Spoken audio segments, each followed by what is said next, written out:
Hi. జాతి అంటే చాలామందికి తెలీదు. మన జాతి భరత జాతిరా, మనమంతా భారతీయులంరా అని అంటూ ఉంటారు. అయితే దాని యొక్క అంతరాత్మ ఎవరికి కొంతమందికి అర్థం కాకపోవచ్చు. అందుకోసం నేను చెప్తున్నా. అసలు జాతి అంటే ఒక నిర్దిష్ట భూభాగంలో నివసిస్తున్న ప్రజలందరినీ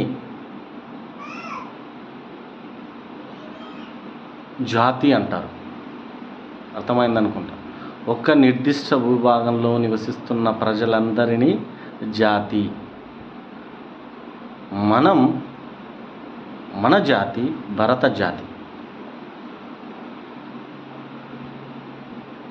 అయితే ఈ జాతిలో జాతీయ భావం లోపిస్తుంది అని నా అభిప్రాయం. ఎప్పుడు 28 రాష్ట్రాలు, 8 కేంద్రపాలిత ప్రాంతాలు కలిగిన భారతదేశంలో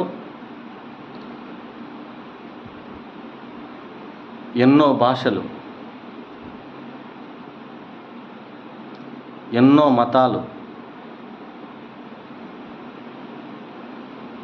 ఎన్నో కులాలు, ఎన్నో సాంప్రదాయాలు ఉన్నటువంటి ఈ అఖండ భారతదేశంలో జాతీయ భావం లోపిస్తుందన్నది నా యొక్క అభిప్రాయం.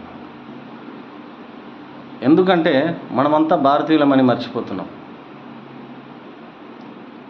ఒక రాష్ట్రం వారు ఒక రాష్ట్రంతో నీళ్ళ కోసం కొట్లాడుకోవడం,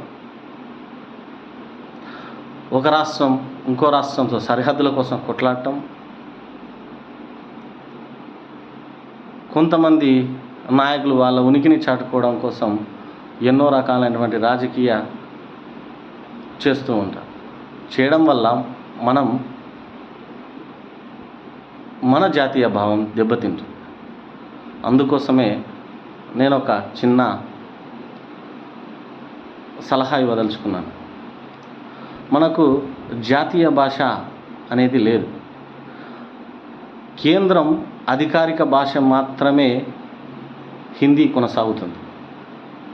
అందుకోసం భారతదేశంలో ఉండే 28 రాష్ట్రాల ప్రజలు, అలాగే 8 కేంద్రపాలిత ప్రాంతాల ప్రజలు ఒకే భాషను చదవడం వల్ల, అలాగే కేంద్రంలో రాజ్యసభలోను లోక్సభలోను మాట్లాడడం వల్ల దేశంలో మొత్తం అందరికీ అర్థమైపోతుంది. భాష అర్థమైతేనే కదా భావం అర్థమవుతుంది. ఆ భావాన్ని అర్థం చేసుకొని జాతీయతను పెంపొందించాలి. భాష అర్థం కాకపోతే భావం ఎలా అర్థమవుతుంది? అందుకోసమే భారతదేశం మొత్తం జాతీయ భాషగా ఒకటి ప్రకటించి అందరూ అదే భాష మాట్లాడాలి. ఎక్కడ వారి రాష్ట్రాల్లో వారి భాష మాట్లాడినప్పటికీ, భాషాపయుక్త రాష్ట్రాలు మన దేశంలో ఏర్పడినప్పటికీ, కానీ మన జాతీయ భావాన్ని పెంపొందించుకోవడానికి ఖచ్చితంగా భాష అవసరమని నా యొక్క అభిప్రాయం. Thank you.